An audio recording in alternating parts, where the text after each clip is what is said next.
Donald Trump had a town hall. President Trump had a town hall last night with Sean Hannity. Now, I thought Sean Hannity did a lot of talking and should have just, you know, let President Trump do some more talking. I think half of it was took up by Sean Hannity talking, but they're friends, and you can tell when they're talking. But anyway, um, a lot of stuff was said. I thought President Trump did a pretty good job overall.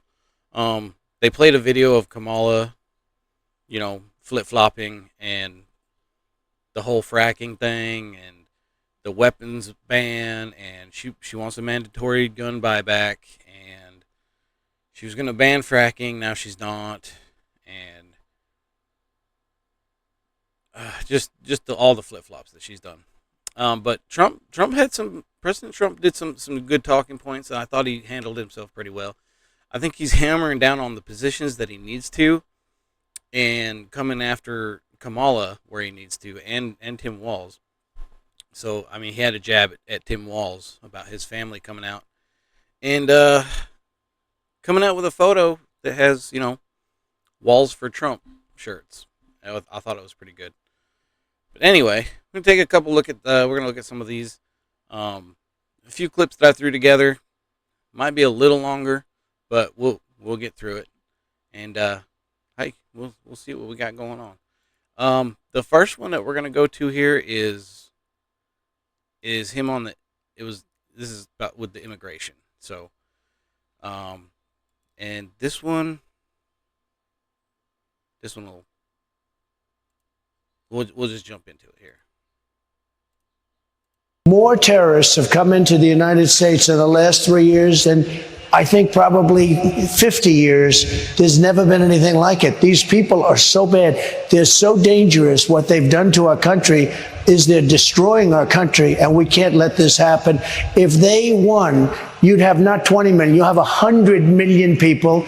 You won't have Social Security, you won't have Medicare, you won't have anything already. If you take a look at the numbers, they're filling up and loading up Social Security, Medicare with illegal immigrants that have come into our country, many of them from jails and many of them from very bad places. And we're not going to destroy our country, Sean. And that's completely right. It's completely right. I mean, the border's been open. This is something that Biden did and Kamala. They did this very, very soon. I want to say it was the first day they just took out all of Trump's border policies and just let the influx of migrants come into this country. And I've said it before. It's costing U.S. taxpayers $150 billion plus every single year because the illegals, they come into the country and they get set up on Social Security, and they're getting set up on Social Security, welfare programs, all kinds of stuff, free money for all these people coming in here illegally, taking our taxpayers' money, and it's costing us $150 billion plus every single year. Every year in Texas. It's costing us that money. They don't pay anything. They're just here living up the lap of luxury. And you can say all you want that this country was founded by migrants. I don't think that's true. I think that this country was founded by settlers, not migrants. This is completely different. It was founded by settlers who came here, who had to come here, make a life for themselves. They got land, farmed it themselves, made a home and a life for themselves here. They didn't come in here hoping to get set up on social programs. And that's what's happening today. So that's my 2 cents on that. Anyway, and okay, so this town hall, I want to throw this in there. I forgot to mention at the beginning. Look, this town hall was supposed to be a debate between President Trump and Kamala Harris. Was supposed to be a debate. She didn't agree to this one. Now there's one coming up on the 10th on ABC that she has agreed to. But she's tried changing the rules on that too, and President Trump has already told her, no, look, the rules that were set in the debate that she already agreed to were set up by Joe Biden, and it was standing, no crowd, and your mics would be muted if you weren't, it wasn't your turn to speak. She wanted to change that. She wanted to be sitting at a desk, have notes. She wanted live hot mics, and I don't think she wanted a crowd, but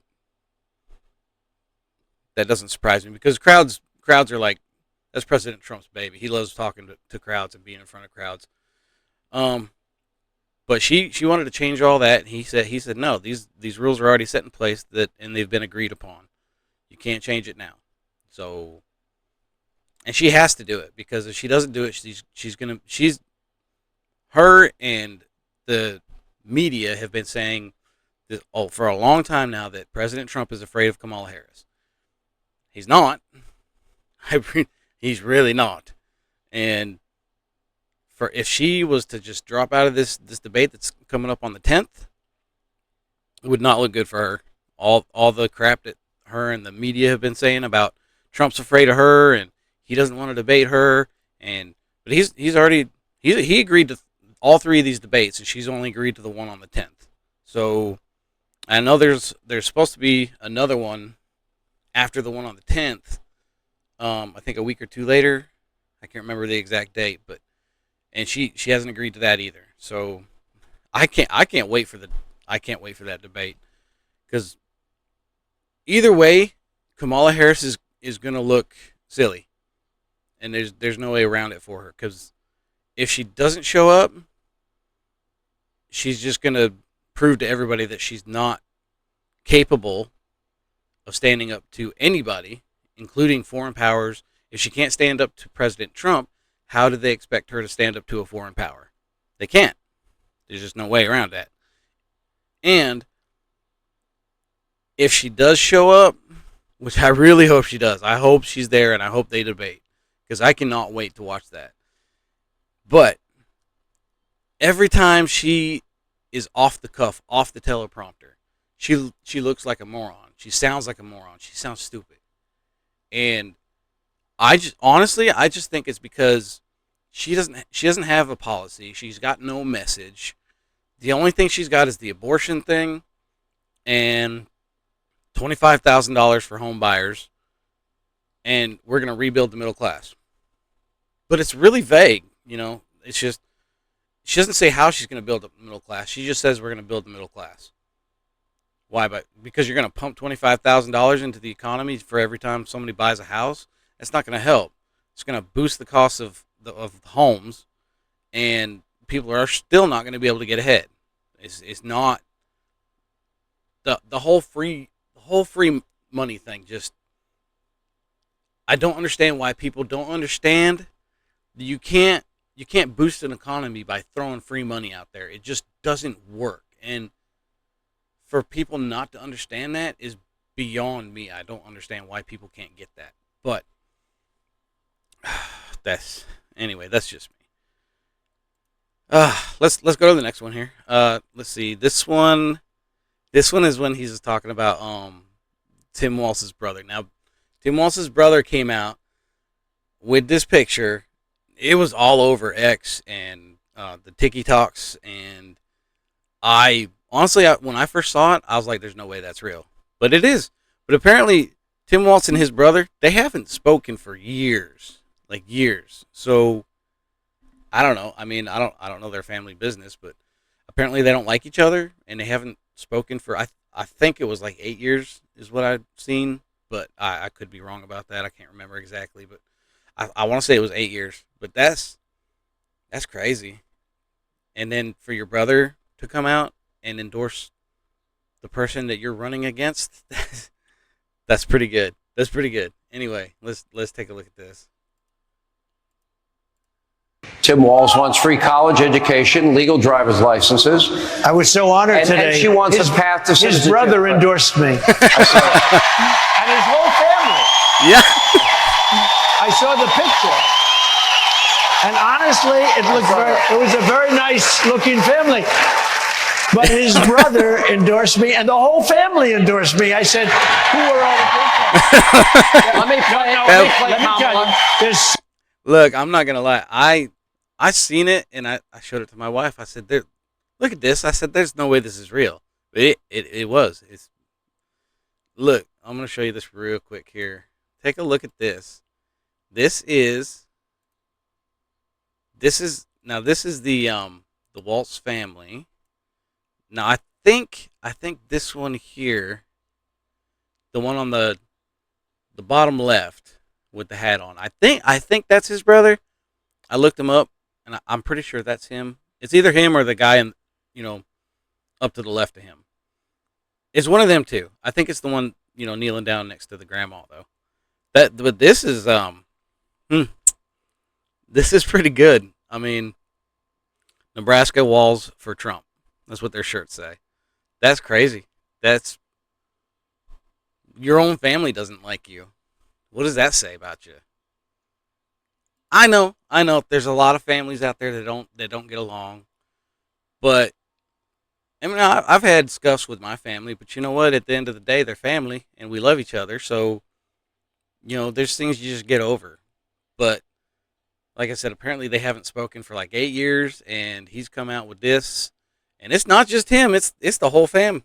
The whole fam's right there. Oh, that's good. Anyway, let's see. We'll go back to this one and see if there was anything else in here that we wanted to touch on.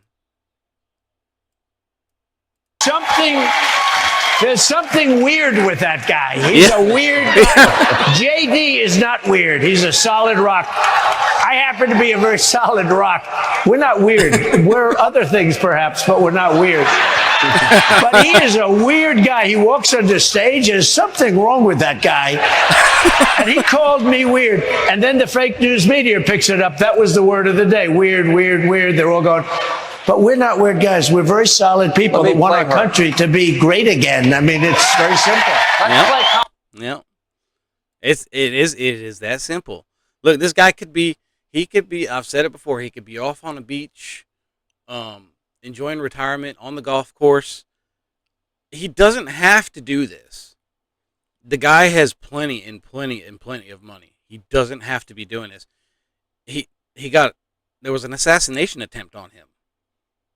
He really doesn't have to do this. He's taken all this scrutiny, all this crap. He's been indicted. He's going through court cases, all this BS. Because he wants to see this country thrive and be great. That's a good leader. Call me crazy if you want, but I think that's good. It's a good leader, in my opinion. So, anyway, this next one here. Now, this is him talking about the fracking and Kamala flip-flopping on the fracking. She clearly said, you can see it. It's all over the interwebs. You can clearly see that she has been up on stage saying that she is going to take fracking away. Now she's not. So, and then in her little interview that she had with Dana Bash, she said that her beliefs and her policies haven't changed. Well, if that's the case, then you still want to do away with fracking? Who knows? Nobody knows, because Dana Bash never followed up with any of those questions.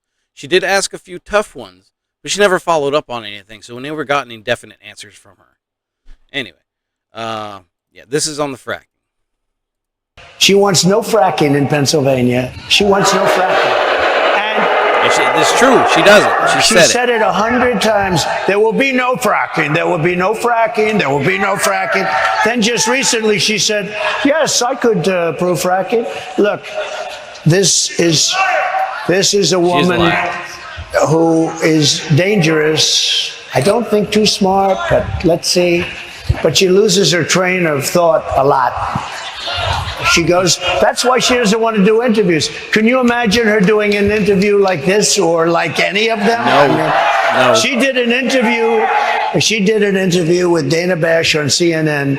And, I have to tell you, Dana Bash did the debate with Joe Biden, with Jake. I used to call him Fake Tapper, but I don't do that anymore. You know why? Because he was very honorable, and so was she. And I thought that she would give a fair interview based on the debate, because she was fair. I was surprised, to be honest with you. I didn't expect that, but she was fair. I thought I did well. I don't think he did too well.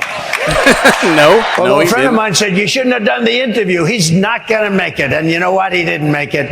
You know, think of this. It's very unfair in a lot of ways. I complain about it. But she ran against him in the primary. She got no votes. And she was the first to leave. 22 people or something like that. And she dropped. She was down to nothing, never even made Iowa. And he got 14 million votes, and they threw him out. They said, we want you out. And he wasn't going to win, I don't think. I don't think he was going to win, but we did a good debate. We had a good debate, and it was a fair debate. And he was down like 18 or 19 points after the debate. And I hate mosquitoes. I'm surprised. I didn't think we had. We don't like those mosquitoes running around. We want nothing. Okay, anyway. I guess he's going to go off on some mosquitoes there. Look. Let's not forget that, and this has been everywhere. I've said it before. In 2020, she was running for president. She was on the debate stage with Joe Biden, called him a racist, but then ended up as his vice president. That's strange. But she dropped out of that 2020 election before even receiving a single delegate. Not one single vote in that primary did she receive. Because she dropped out before the first, set of votes went out in Ohio. And then she got picked up as the VP. And then after the first debate that Biden and President Trump have, President Biden got smoked by President Trump so badly that the Democrats forced Biden out. And you can say what you want, but they forced him out. There was all kinds of rumors circulating about them trying to invoke the 25th if he didn't withdraw. And then all of a sudden, Kamala's risen up into the nomination, where she still hadn't received not a single vote in any kind of primary, because she dropped out before she even got to the first state. It's insane how that happened. And I know it's been gone over and over and over and over again. But look, the fact of the matter is, still boggles my mind that somebody that never received any kind of vote in any nomination in the primaries, not a single vote. She dropped out because she got totally annihilated and embarrassed by Tulsi Gabbard. I watched it. I remember it. She got annihilated. And she dropped out. But now she's the nominee for president and not a single vote was cast for her. 14 million votes were cast for Joe Biden. She didn't get a single one. It's crazy. Anyway, we'll move on to the next. All right, let's see. This one is, honestly, let's just see, because I got to look at it before I can remember. Let's see. I'll say something else. Real quick, because we got a break. If you watch that interview, she had notes. Oh. That means she knew the questions, and she had notes. She kept looking down, up. Nobody wants to come. Look, I don't know. I've watched a few things where you can see her. She kind of looks down a few times, and while she's talking to Dana Bash, you can see Kamala looking down, like she's looking into her lap. And I've seen CNN try to debunk this. They come out and said Trump lied because. And then they showed a picture of the interview with Dana Bash and Kamala Harris, and they said, look, you can see there's nothing on the table. The only thing there is Dana Bash's notes. She had no notes. She wasn't looking at notes. But that's not what people are saying, that she had notes in her lap that you couldn't see. And that's what she kept looking down and looking down. She'd look at Dana and speak for like half a sentence. And then she'd look down again. And then look back up and keep, like she was reading off of some notes. That's all that was. And President Trump is saying, look, I know how that goes. I've seen it. I know people who read off of notes. And all he's saying is that she was reading off of notes. He thinks that she was reading off of notes. That's what he said. So I don't know. It kind of looked like she had some She could have had some notes in her lap that she was looking down at. I watched the interview, all 16 minutes of it. But I don't know. I can't say that for sure. It's a possibility. I wouldn't doubt it if it was true. So Covered. I know all about notes. I mean, it's all right if people know that, but she wasn't supposed to have notes. So she's asked a question. She looks down. She had notes. That means she knew that she knew what was happening. Did her campaign, when they said that they wanted to change the rules that they had agreed to, did they ask for notes? Did they ask for the? They wanted notes. They wanted to be seated, and they wanted your mic hot. And they wanted a desk. They didn't want to do. I said, you got to do a stand up. Yes, this is just him saying yes. In the debate that's coming up on the 10th, they wanted to change the rules. They wanted to be sitting at desks, and they wanted to have notes. And President Trump was like, no, we've already agreed to, and they wanted the hot mics. And President Trump said, no, we've already agreed to this. You're not changing it now. They already agreed to the other. Yeah, but they wanted a desk from the beginning. You know who else wanted a desk? Sleepy Joe. He wanted a desk. All right, we got to take a break. More with President Trump. We are in Harris. Yeah, that doesn't surprise me either that Joe Biden wanted a desk too. So, anyway, we'll move on to the next because they went to a commercial after that, and we'll check this out. You bring back Trump, everybody. Now, I'm not saying it, but he said it because I'd rather say respect. He's talking about Orban, I think he said, and they were just pretty much saying that during President Trump's 4 years, there was no new wars, and people were afraid of him because they were. He's kind of a wild card, and they didn't know what he was gonna do. And I know there's a new Russian story coming out, new Russiagate 2.0, whatever you want to call it. But now they're saying that Russia's trying to interfere with the election again because they want Donald Trump. Let me ask you something. If you're a foreign superpower,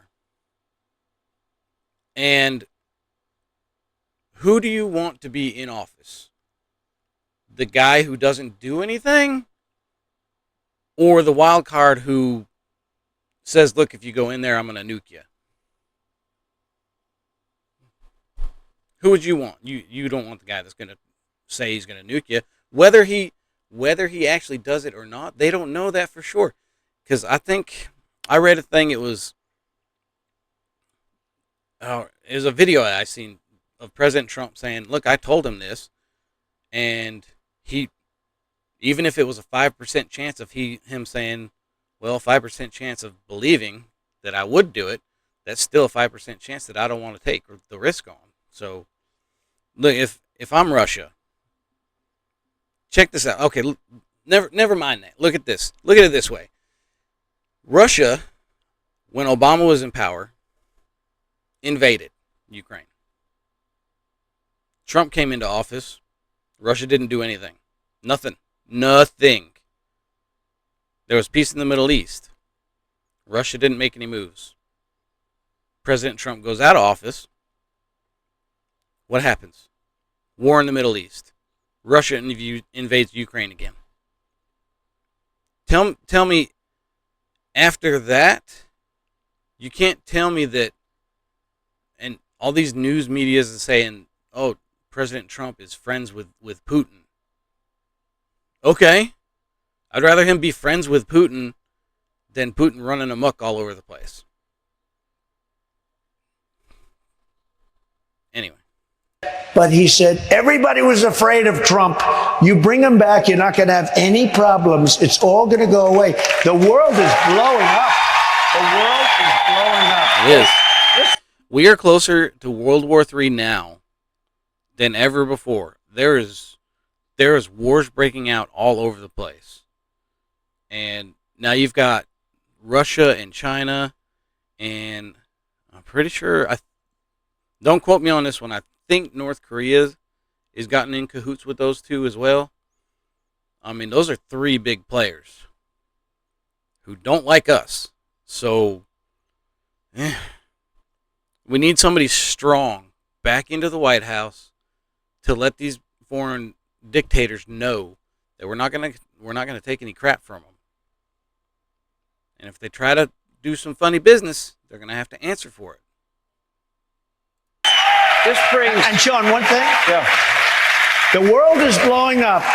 And when you look at Ukraine and you look at Russia, you look at all the things that are happening, we are potentially getting ready. I'm telling you, and I've made a lot of predictions, and this is not a prediction because it's so bad. I don't want it to be a prediction. We're heading into World War III territory. And because of the power of weapons, nuclear weapons in particular, but other weapons also, and I know the weapons better than anybody because I'm the one that bought them and we rebuilt our entire military. Yeah. We upgraded our entire program. That's true. Look, I was in the military. I can tell you that it was vastly, vastly downgraded when Obama was in office, and when President Trump came in, he rebuilt the military back up. It's kind of gone to crap now with all the DEI crap and women, men becoming women and all that BS. But hopefully President Trump can get back into office and change all that. And the one program I hated to upgrade, hated it, was the nuclear program. And I understand it maybe better than anybody. My uncle was at MIT, a professor, the longest serving professor in the history of MIT. Very smart guy. We have a smart family. It's nice to have a smart family. But I understood nuclear for a long time, the power of nuclear weapons. You need a president that's not going to be taking you into war. We won't have World War III when I'm elected. But with these clowns that you have in there now, you're going to end up having World War III. And it's going to be a war like no other. Let me.